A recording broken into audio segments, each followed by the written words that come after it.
Hello, my name is Benjamin Hart. I'm an American attorney and the managing director of Integrity Legal here in Bangkok, Thailand. As the title of this video suggests, we're discussing the Thai retirement visa, and we are discussing some anecdotes that have recently come to my attention from various people that have contacted me regarding retirement visas over here. A recent email regarding a recent application, for retirement visa extension reads thusly.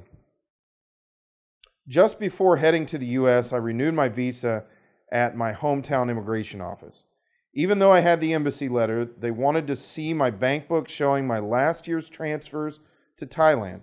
I didn't have the bank book with me, so I went and had a local branch print out what I had transferred to Thailand during the past year. They would only print out the last 6 months, but during that 6-month period, I had transferred over 600,000 baht to Thailand. So they let me slide. I was told that next year I need to show 800,000 baht in the bank for 3 months prior to applying for the visa, or change my visa to a marriage visa with 400,000 baht in the bank for 3 months prior to applying for the visa. So that was an interesting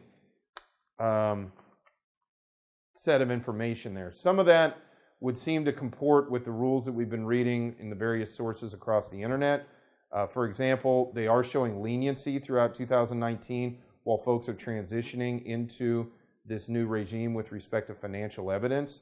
Meanwhile, something I thought was interesting there is that that particular immigration office, which was outside of Bangkok, went ahead and said, no, you need to show 800,000 baht in the bank account for 90 days prior to the application of the visa, of the retirement visa.